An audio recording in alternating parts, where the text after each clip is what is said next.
Mateus 23, versos 23 e 24.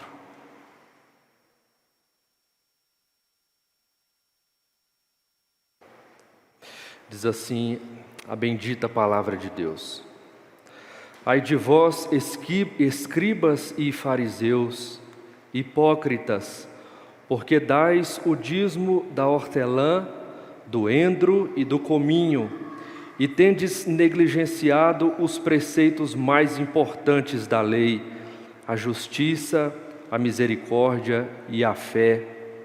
Devíeis, porém, fazer estas coisas, sem omitir aquelas.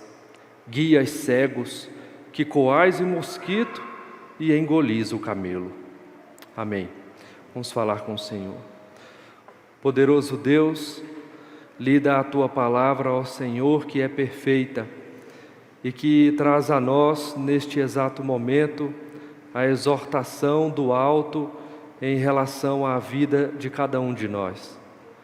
Nós pedimos a Ti, ó Deus, que rompa a dureza do nosso coração. Pedimos a Ti, ó Deus, que pelo poder do Espírito nos faça abaixar as armas da resistência. Pedimos a Ti, ó Deus, que poderoso como só o Senhor é, transforme o nosso coração em terra fértil, para que a Tua palavra semeada em nós nesta manhã cresça e frutifique para a glória do Senhor em nós e para a felicidade do Teu povo. Este é o clamor que fazemos em nome de Jesus. Amém. Meus amados irmãos, este texto que nós acabamos de ler começa com uma palavrinha bem pequena, a palavra ai. Mas ai, aqui neste texto, não faz referência ou não é resultado da dor que algo tenha causado em alguém. A palavra ai aqui não é o resultado da dor, mas a sentença que resultou de um comportamento reprovado. Quem falou esta palavra e com ela os detalhamentos de reprovação foi ninguém menos que o nosso Senhor Jesus Cristo. Este texto que nós acabamos de ler é o registro que Mateus faz de um discurso que Jesus proferiu no templo. Possivelmente Jesus estava de pé e ao seu redor, imagine você, uma grande multidão que o ouvia e também um seleto e importante grupo de escribas e fariseus que o observava. Jesus se dirige àquelas pessoas, dando a elas um parecer a respeito do modo como ele mesmo entendia, portanto perfeito, que o comportamento daqueles que o observavam, os escribas e os fariseus, era de fato algo reprovável, digno de sentença e de condenação. A palavra ai aqui significa é terrível aquilo que os espera. Jesus aqui está descrevendo a condição mais baixa na qual um ser humano pode chegar. O que Jesus está aqui fazendo não é apenas dizer que algo estava muito ruim em relação à vida de alguém, senão que dar a nós, o seu povo, um legado diante desta história de fim tão trágico, de como nós podemos viver para não chegar neste ponto. O que Jesus providencia para nós é um ensino puro de como não entrarmos nesta vereda de perdição. O que Jesus nos dá é mais poderoso, mais grandioso, mais importante do que uma herança do tipo material. O que o Senhor Jesus nos dá é um legado de fé, que é poderoso para nos fazer refletir sobre a nossa própria existência e compreendermos exatamente onde estamos falhando. Queridos, é muito mais este texto do que falar mal do modo de vida de um judeu. É muito mais do que criticar aqueles que tinham a tarefa de liderar os judeus. É olharmos para nós mesmos e entendermos onde estamos agindo de igual modo e corrigirmos isto enquanto há tempo. Esta é uma mensagem solene.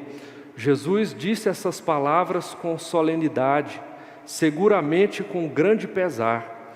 Aquela não era uma cena de festa e de alegria, aquela era uma cena de condenação, de sentença. Portanto, o que estava sendo da parte do nosso Senhor Jesus reprovado, aparece de modo muito gritante no texto com um adjetivo forte: hipócritas. Este é o modo como Jesus, o Criador, o poderoso Cristo, se refere àqueles que deveriam estar vivendo absolutamente diferente disso. Ao invés de serem insensatos, deveriam ser sensatos. Ao invés de serem hipócritas, deveriam ser autênticos. Portanto, a pergunta que nós vamos fazer este texto é: como viver uma vida ou uma piedade autêntica? Porque a denúncia que Jesus está fazendo na forma já de sentença é de uma vida que era piedosa apenas nas linhas da formalidade, mas que era ímpia, impiedosa nas linhas da prática.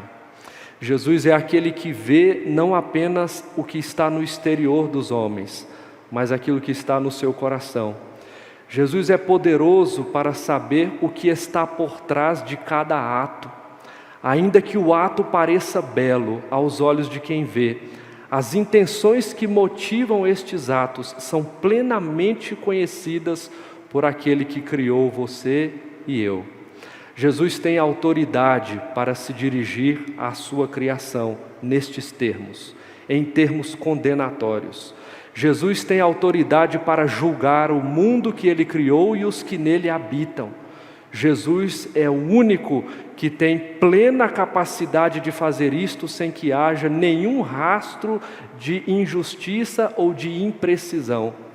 Portanto, olhar para as palavras de Jesus em relação à condenação que proferiu serve para nós de um alerta preciso a respeito da vida que cada um de nós tem levado. Queridos, portanto, a pergunta é: como viver uma vida íntegra? Como viver uma piedade autêntica? E a resposta para essa pergunta surge já nas primeiras palavras do texto que nós acabamos de ler. Acompanhe comigo na sua Bíblia. Jesus, dirigindo-se aos escribas e fariseus, verso 23, disse: ai de vós, escribas e fariseus hipócritas. O fato é que a expressão ai de vós aparece 8 vezes nesse texto. Me refiro desde o começo do capítulo 23, especificamente quando Jesus iniciou este discurso. A expressão hipócrita aparece neste texto 6 vezes.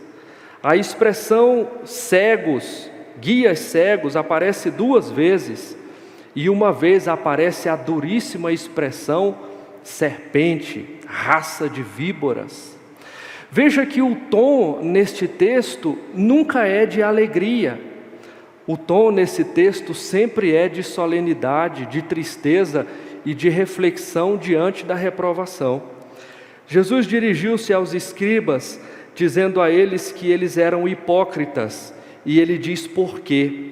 E a resposta é: porque dais o dízimo da hortelã e do endro e do cominho, e tendes negligenciado os preceitos mais importantes da lei.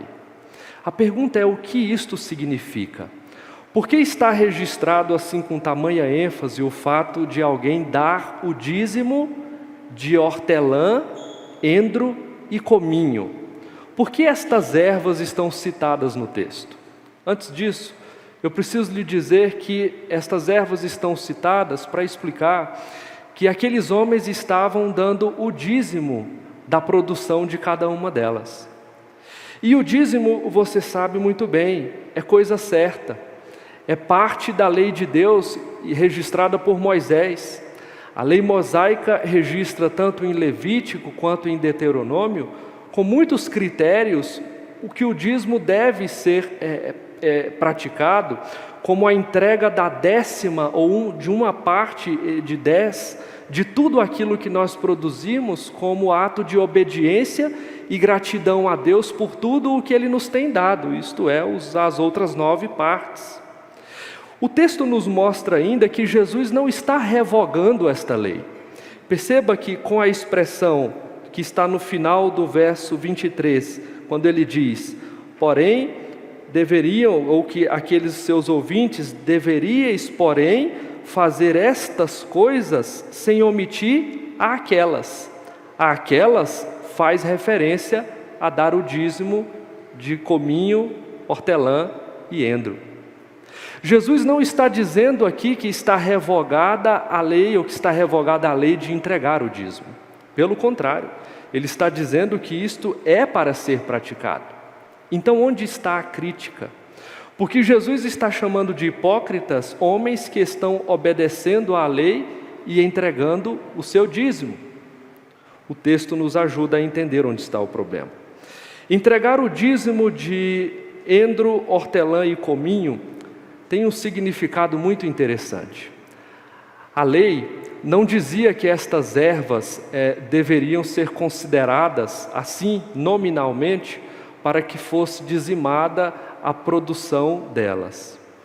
O texto sagrado em Levítico e Deuteronômio fala de ervas ou de material de produção agrícola do tipo lavoura, grãos, mas não destas ervas. Estas ervas são ervas de canteiro, plantas de jardim.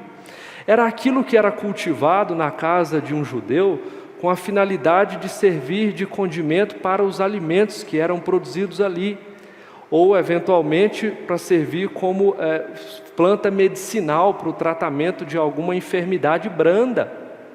Então, dar dízimo destas coisas não estava citado na lei.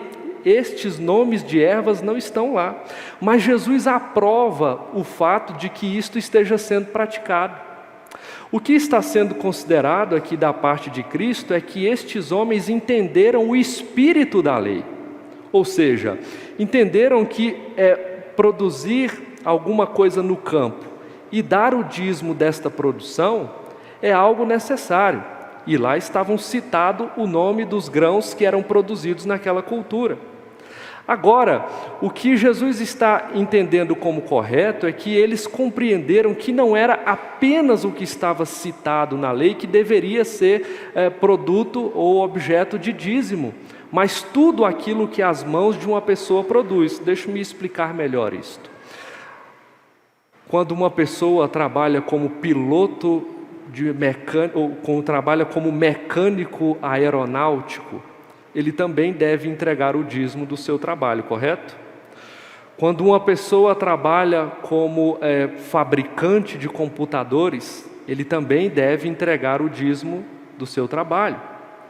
Quando uma pessoa planta soja e produz então uma grande lavoura, ele deve entregar o dízimo do seu trabalho. A pergunta é por que, mediante a lei, estes casos que eu acabei de citar são passíveis de entrega de dízimo? A resposta é simples, porque na época em que a Bíblia foi escrita, não existiam aviões, não existia naquela cultura a semeadura de soja, não existia naquela cultura a produção de computadores. O espírito da lei, portanto, é mantido e por isso nós damos dízimos da produção destas coisas. Então, estes homens estão na sua cultura mostrando que dar dízimo destas ervas é algo zeloso da parte deles. Eles estão dando o dízimo daquilo que não foi citado na lei, mas que eles entendem que por ser produção de suas mãos, deve ser algo entregue e devolvido ao Senhor. Jesus não está criticando esta prática, pelo contrário, está dizendo que ela deve ser preservada. E persiste então a pergunta, o que é então que Jesus está criticando? Queridos, o dízimo naquela ocasião era entregue no templo, e o dízimo, você sabe, tinha a finalidade da manutenção do templo e também das famílias dos sacerdotes e do próprio sacerdote. O dízimo era entregue a estes homens como ato de obediência a Deus e também como produto da providência de Deus para a manutenção do culto entre o seu povo. E estes então estão entregando o dízimo, preste bem atenção nisso, de coisas minuciosas. Eles estão dando o dízimo de uma produção de ervas de jardim, de plantas de canteiro, cujo cálculo para dar o dízimo era extremamente difícil de fazer, dado a quantidade tão pequena que era produzido. Possivelmente, então, o judeu chegava ao templo com um mói dessas ervas, assim amarradinho, um pouquinho de cada uma, significando que a grande parte da produção havia ficado em casa e ele havia consumido ao longo daquele tempo que antecedeu esta entrega. O fato, queridos, é que quem entregava o dízimo neste nível de detalhes, o fazia diante dos outros. E as pessoas olhavam este tipo de cálculo tendo sido feito, e este tipo de ordenança ou de zelo tendo sido praticado, e ficavam maravilhados de quão zelosos eram aqueles que estavam praticando essas coisas. Quando um judeu entregava um mói destas plantinhas como expressão de entrega do seu dízimo, as pessoas, quase que nós podemos ver, davam um aplauso dizendo: que bonito, né?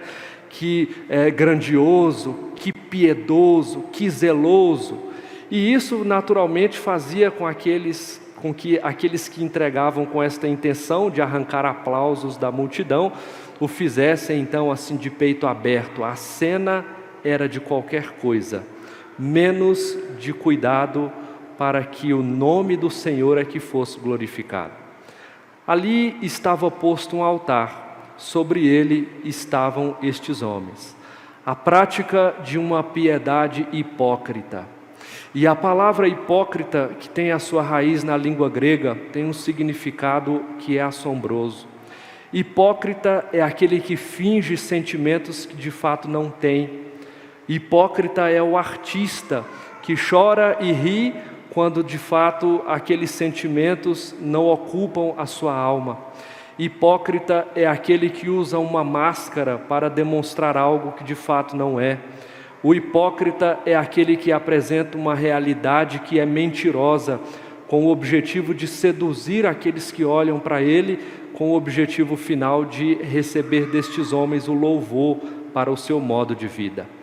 A crítica de Jesus aqui não é por causa da entrega do dízimo. A crítica de Jesus não é por causa do zelo de entregar o dízimo até de coisas pequeninas. A crítica de Jesus aqui é porque estes homens estão fazendo isso com o objetivo de esconder algo muito maior, que é o deixar de zelar por coisas grandiosas. Aqui não é a diferença entre o certo e o errado, é a diferença entre o bom e o excelente. Significa que a expectativa de Jesus em relação ao seu povo, no que se refere à entrega de dízimos, não é que a gente deixe de dar o dízimo, isso está fora de cogitação, mas é que o dízimo seja entregue com a intenção certa, para a finalidade certa, de modo que ele produza em nós o crescimento certo para a glória de Deus na vida de cada um de nós. Aqueles homens entregavam o dízimo das minúcias, com o objetivo de esconder o fato de que eram negligentes em coisas muito grandes. O seu objetivo era mostrar uma piedade falsa, e o Senhor Jesus denunciou isso com muita severidade. A pergunta é: como viver uma vida, como viver uma piedade que seja de fato autêntica? E a resposta que nós encontramos na primeira parte do verso 23 é de que nós devemos fazer isso, observando as coisas pequenas, sendo zelosos das minúcias. Queridos, nunca despreze na sua vida os pequenos detalhes que a lei de Deus nos apresenta. Não ache que porque você tem cumprido as coisas grandiosas que a lei expressa, que você tem um salvo-conduto para abandonar as minúcias que a palavra de Deus apresenta. Compreenda que a palavra de Deus é toda ela eficaz e boa, que a palavra de Deus é toda ela perfeita e íntegra, que todos os conselhos do Senhor são igualmente justos e eficazes para a nossa vida. Há uma tendência muito forte em cada um de nós de zelarmos por aquilo que é grande, por aquilo que é vistoso e abandonarmos aquilo que é detalhe e que é pequeno. É preciso ter muito cuidado com isso. O autor de Cânticos fala do cuidado ou da importância que nós devemos ter com as raposinhas que visitam as plantações de uva. As raposinhas são animais muito pequenos e que entram sorrateiramente nos vinhedos e que fazem esta atitude ou que têm este ato especialmente nos momentos mais silenciosos do dia e gostam de comer flor de uva, não a fruta em si.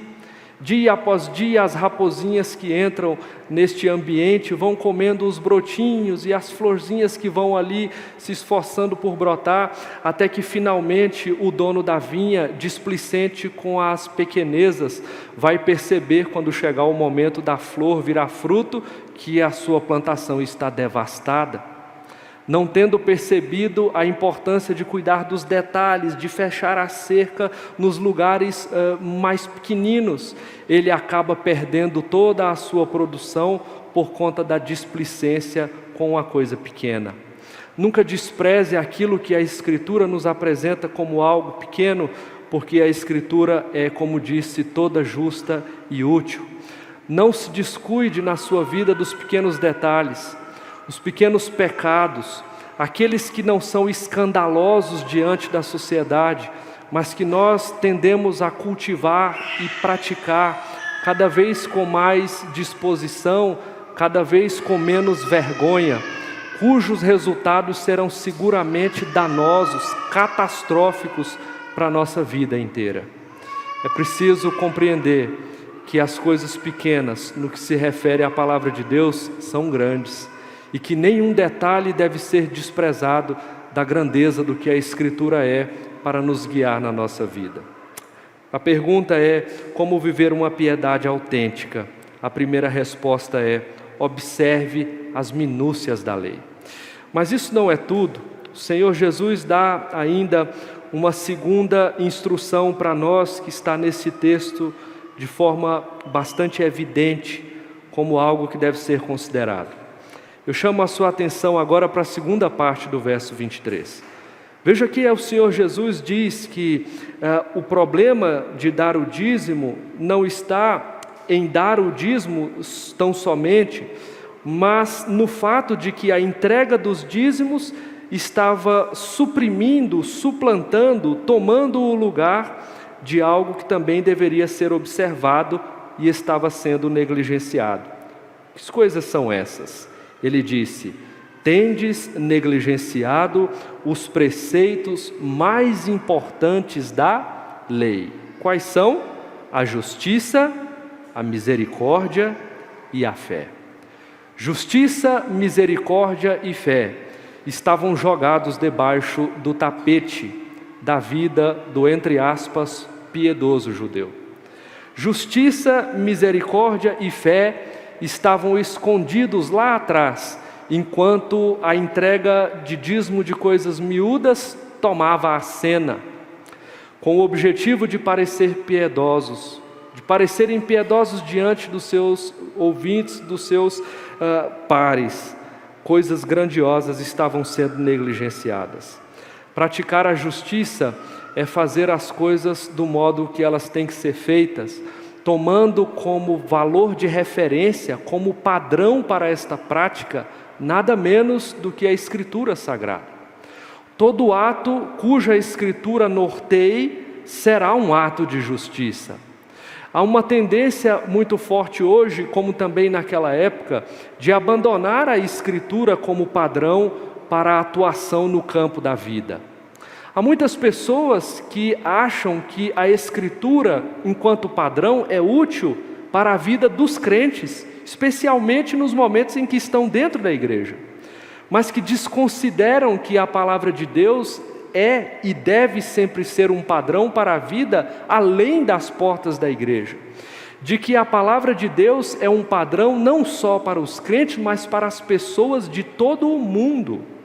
A palavra de Deus, enquanto padrão, é acultural, quer dizer, ela é supracultural, quer dizer, ela é atemporal. Ela não caduca, não fica velha, não fica retrógrada, não perde a sua intensidade, a cor, o vigor, a eficácia.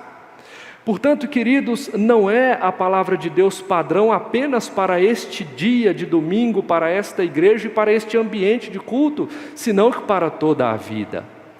Nós, como povo de Deus, precisamos ser para o mundo este exemplo, daqueles que olham para a palavra como um padrão, que se pautam neste padrão para atuar em todas as esferas da sociedade.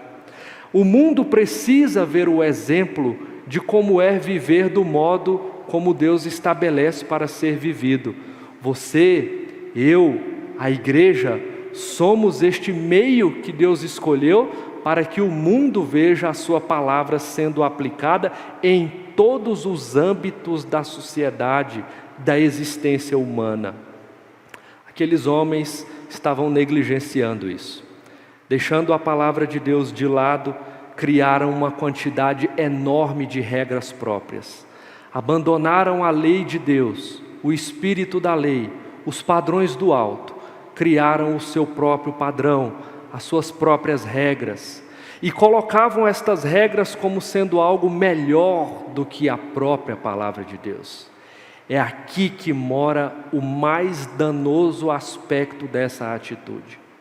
É no momento, queridos, em que nós olhamos para as propostas que as pessoas da nossa sociedade fazem, os políticos, os influenciadores sociais, pessoas que têm renome, pessoas que de algum modo estão em evidência, e começamos a trocar os padrões de Deus pelos padrões oferecidos por estes.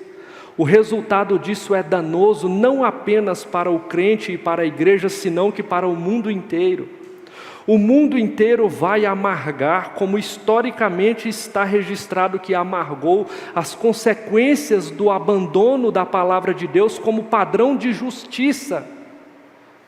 Agora há pouco, quando cheguei mais cedo, conversava com os irmãos à porta, e veja como nós temos percebido de forma tão intensa a impunidade nos nossos dias. Veja como isso imprime em nós uma vida sofrida, difícil, falta de prazer até para poder andar na rua, porque estamos sempre com medo do assalto, sempre com medo do sequestro, sempre com medo da subtração, porque nós sabemos que do outro lado, isto é, dos que praticam estas coisas, há cada vez menos temor, porque a justiça praticada contra eles é cada vez mais negligente, cada vez mais branda, cada vez mais permissiva. E a resposta do porquê isto acontece é simples, é porque os padrões do céu estão sendo todos os dias abandonados, todos os dias negligenciados, todos os dias deixados para trás.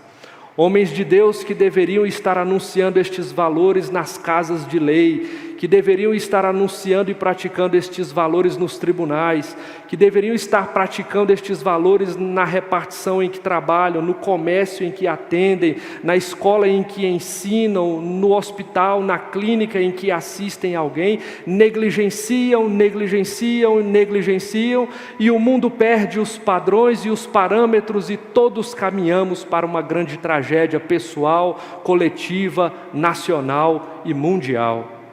O Senhor Jesus alerta para o fato de que o abandono da justiça era algo trágico, mas isso não é tudo. Ele ainda destaca o fato de ser danoso e catastrófico, o abandono da misericórdia.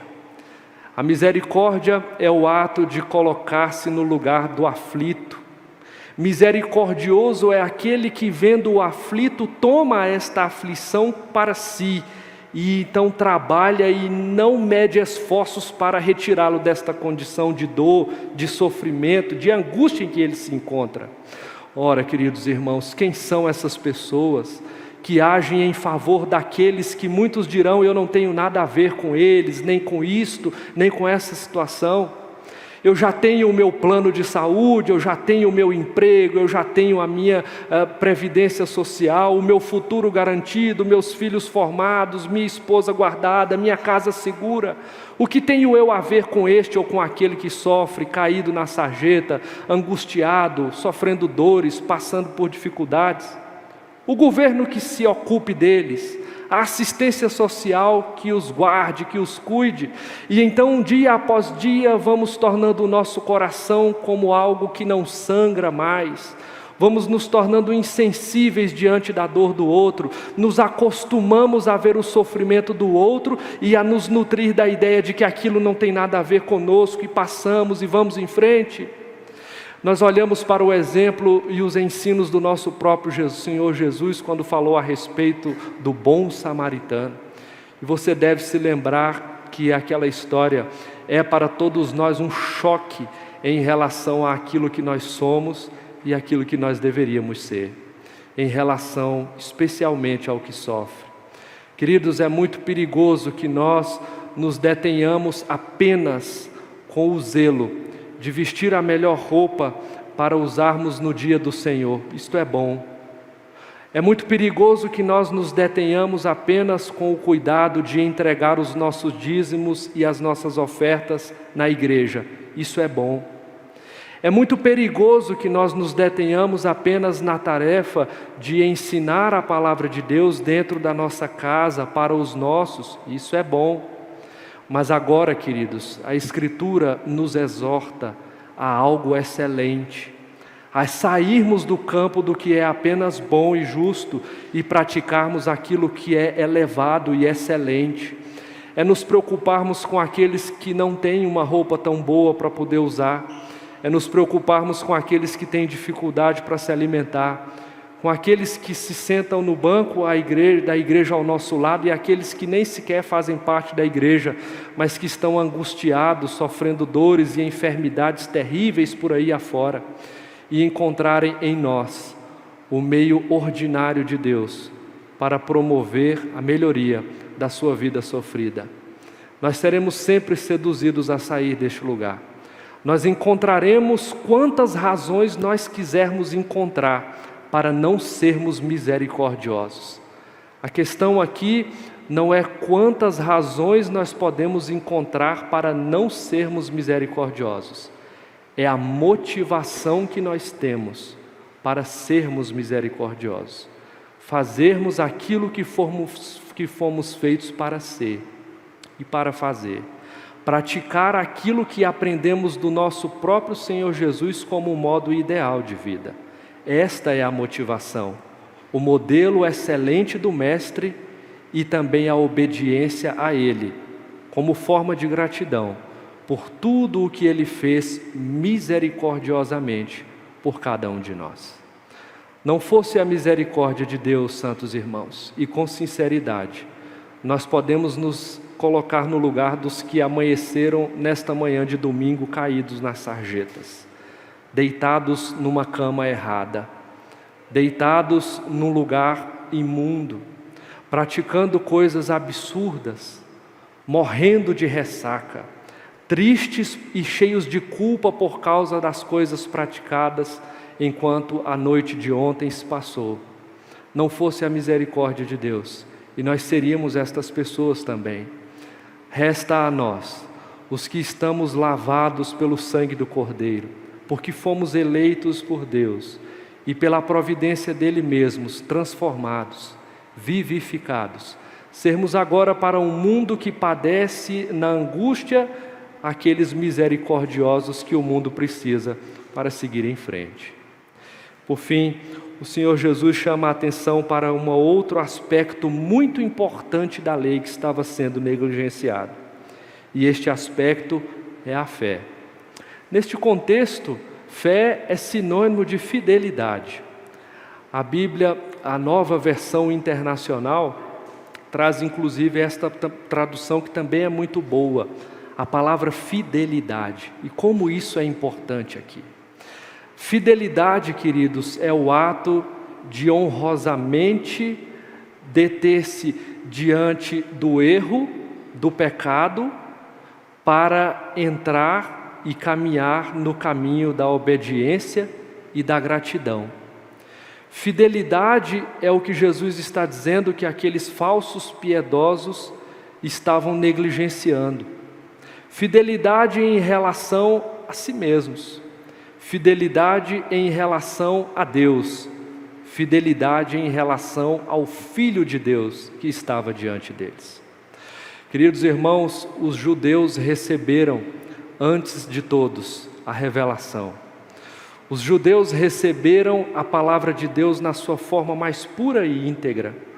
Os judeus receberam as grandiosas e eternas promessas de Deus. Dentre elas, das maravilhas a maior, a promessa do Messias, que viria para resgatar o homem da sua miséria, para uma condição renovada, íntegra, nova diante de Deus. Tudo isso eles tinham em abundância, em fartura diante dos seus olhos, ao alcance da sua mão, perto do seu ouvido, gravado no seu coração. Estas coisas estavam presentes na vida de um judeu desde bem pequenininho, assim como uma criança de colo. Mas aquilo estava sendo por estes que haviam se tornado agora líderes desta sociedade, negligenciado de modo absurdo a fidelidade para com Deus. O Senhor sempre é fiel em relação às suas palavras ditas a nós, mesmo que haja de nossa parte infidelidade. E é precisamente por esta razão que Jesus estava ali fazendo uma crítica dura a respeito do modo de vida daqueles homens. Porque a fidelidade de Deus encarnado, Cristo, o leva a entender a necessidade de ver o seu povo caminhando para a ruína e restaurá-los a uma condição diferente desta. Mas o povo de Deus negligenciou estes fatos. Tendo Jesus diante de si, ao invés de abraçar as suas palavras com temor e lançar-se ao chão, de joelhos, clamando por misericórdia e perdão, ao invés disso, mantiveram-se na sua posição de dureza. Queridos, ser hipócrita é ser de fato alguém que é ateu na prática. O hipócrita é ateu na prática, e isto é dito por muitos estudiosos deste texto, e a razão é muito simples, embora catastrófica. O fato é de que o hipócrita acha que é capaz de enganar a Deus. O hipócrita acredita que, fingindo ser algo que não é diante dos homens, para ser pelos homens aprovado e aplaudido, engana Deus, como se Deus fosse um mero homem, também objeto da sua cena de horror. Mas o fato é que o hipócrita pode até ser alguém que afirmadamente e abertamente se declara uma pessoa que crê em Deus. A questão aqui não é apenas o que as palavras são capazes de expressar. A questão aqui é o que as intenções por detrás destas palavras revelam. Ser hipócrita é ser ateu na prática. É acreditar que você é mais esperto do que Deus, de que você é mais entendido do que Deus, de que você é mais sabido do que Deus. E isto é desconsiderar que Deus é Deus. É preciso fazermos aqui, queridos, mais do que uma lista com pessoas que nós achamos ou entendemos que estão nesta condição. É preciso nós olharmos para nós mesmos. A palavra de Deus nesta manhã nos exorta a uma autorreflexão sincera, a olharmos para nós mesmos com honestidade. Vejam, queridos irmãos, se algum de vocês não está enquadrado em todas estas condições. Veja se você não está enquadrado em alguma delas, porque isto é igualmente danoso. Veja se você não está fazendo parte desta lista em um grau pequeno ou em um grau grande. Veja se você não está vivendo estas coisas que o nosso Senhor Jesus condenou com tamanha veemência.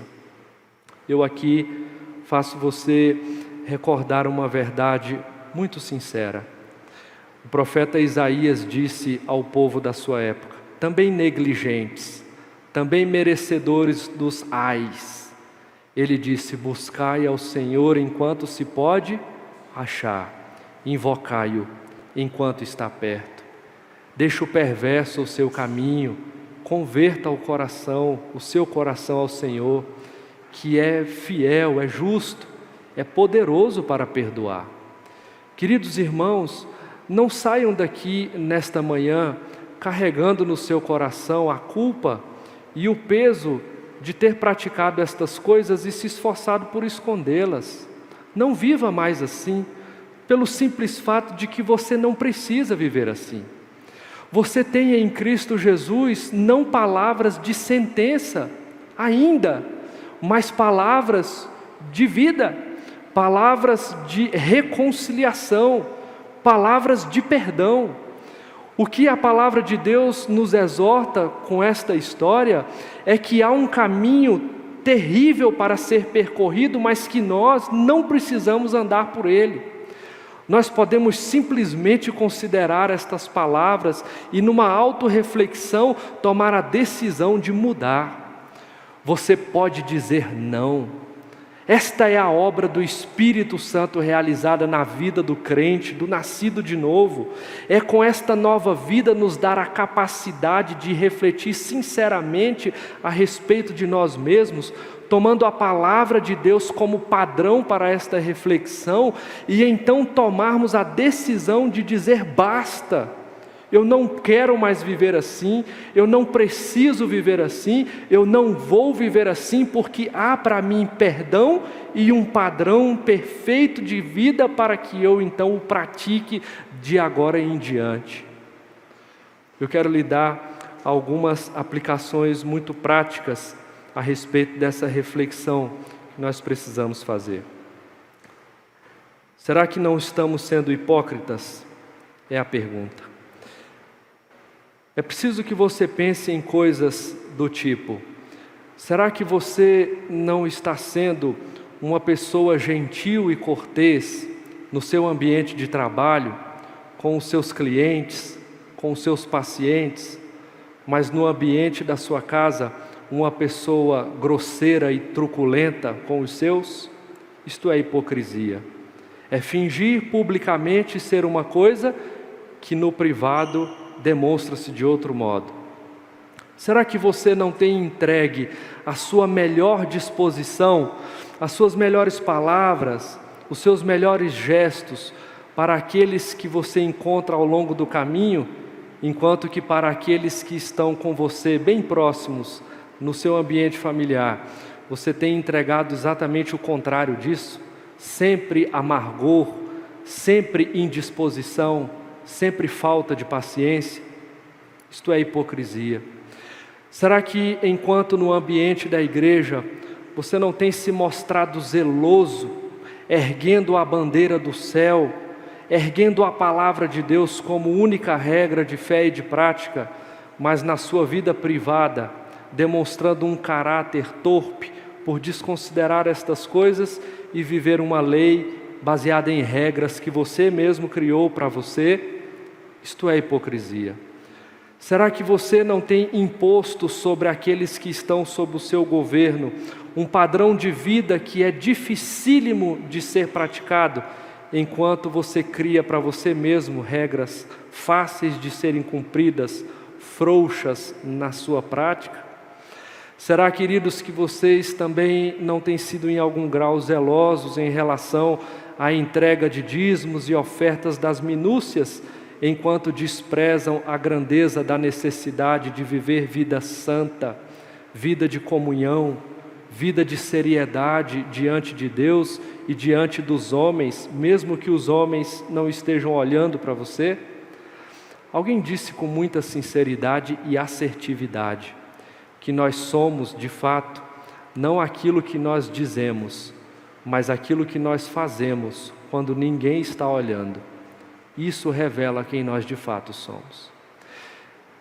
A lei de Deus cumpre um papel muito importante na nossa vida. Entenda isso. E eu não tenho o direito aqui de abrandar os termos que o Senhor endureceu. A palavra é de Deus, não é minha.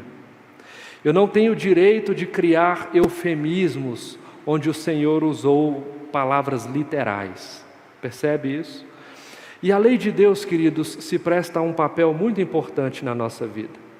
O papel que a lei de Deus se presta na nossa vida é mostrar que nós somos de fato muito piores do que nós imaginamos. Ela se presta, por perfeita como ela é, a revelar todas as imperfeições que há em nós.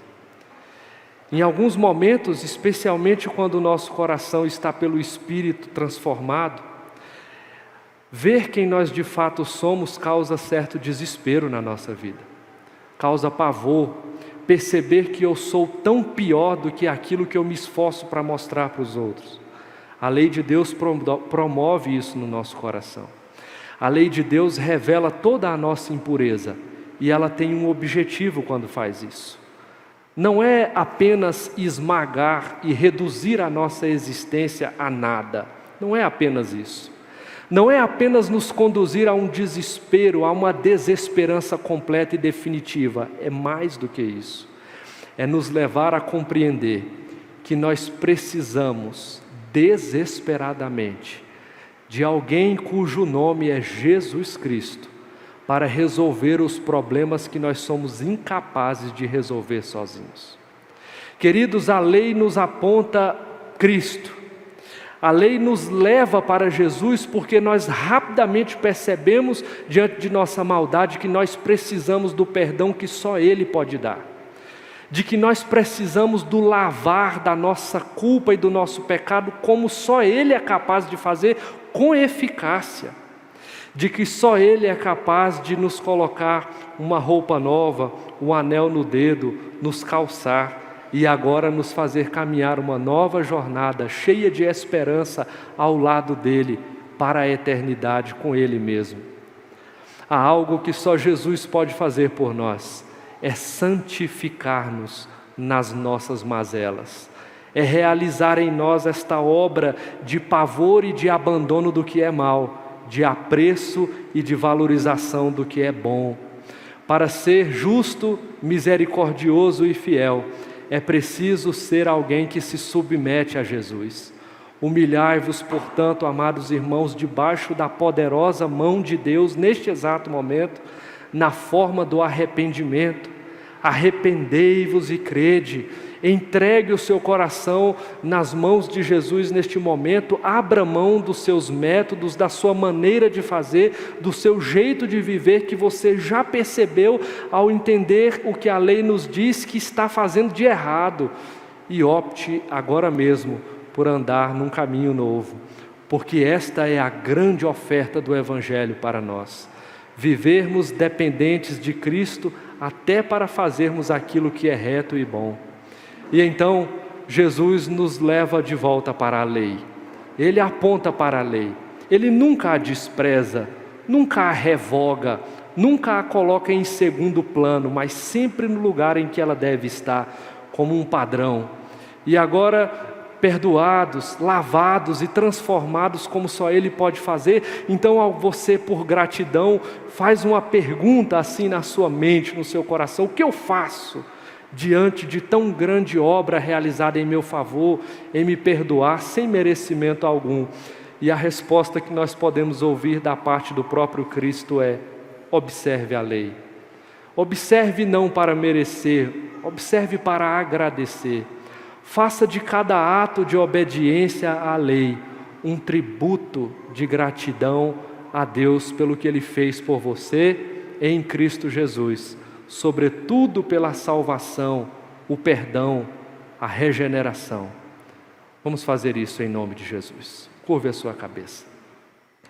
Poderoso Deus, diante da Tua palavra que nos exorta quanto à necessidade de vivermos uma vida reta, íntegra, uma piedade autêntica, ajuda-nos, Senhor, a sermos zelosos nas coisas pequenas, a sermos também zelosos nas coisas grandes, na consciência ou com consciência de que a Tua lei é toda perfeita. Ajuda-nos, ó Deus, a numa reflexão sincera enxergar o pecado que está em nós. Perdoa-nos, ó Deus, por cada vez em que nos esforçamos a mostrar para as pessoas uma realidade que é fictícia, que é plástica e criada. Perdoa-nos, ó Deus, por cada esforço nosso em esconder a realidade e a feiura do nosso pecado. Perdoa-nos, ó Deus, por publicamente defendermos os valores do alto, mas em secreto praticarmos a imundícia que reprovamos em público. Perdoa-nos, ó Deus, por falarmos palavras rebruscadas diante dos homens, palavras torpes perto daqueles que convivem conosco. Perdoa-nos, ó Deus, por cada vez em que fomos negligentes na observância da misericórdia. Perdoa-nos cada vez que deixamos de olhar para o que sofre como alguém que é merecedor ou que é passível de receber das nossas mãos aquilo que eles precisam para terem uma condição melhor. Perdoa-nos, ó Deus, pelas injustiças que temos praticado, também pela infidelidade, por desconsiderar que precisamos do Senhor para realizar estas obras em nós. Perdoa-nos por engendrarmos esforços para transformar a nossa natureza com a nossa própria força, com os nossos próprios métodos, à parte do que a Tua palavra diz. Perdoa-nos, ó Deus, por divorciarmos o nosso coração da Tua verdade, para nos agarrarmos às verdades que são, na verdade, mentiras ensinadas no nosso tempo. Perdoa-nos, ó Deus, por diluir a Tua palavra, por aceitar as tradições dos homens em pé de igualdade com ela. Perdoa-nos por estas coisas, Senhor. Lava-nos com o sangue do Cordeiro, de modo que todos nós sejamos aqui beneficiados pelo perdão que só o Senhor pode dar. Perdoa-nos, ó Deus, e ajuda-nos, encoraja-nos pelo poder do Espírito a vivermos uma vida nova. Que este dia do Senhor seja marcante na nossa vida. Que esta palavra do Senhor seja marcante na nossa jornada de vida, para que em todas as coisas sejamos perfeitos e íntegros, em nada deficientes. Ajuda-nos, Senhor, porque estamos conscientes de que sem Ti nós nada podemos fazer. Entendemos a Tua palavra, agora nos ajuda a colocá-la em prática, para a glória do Senhor na nossa vida e na vida desta igreja, e na vida de todas as pessoas da nossa nação e do mundo inteiro. Ajuda-nos a sermos neste mundo o padrão que ele precisa poder observar.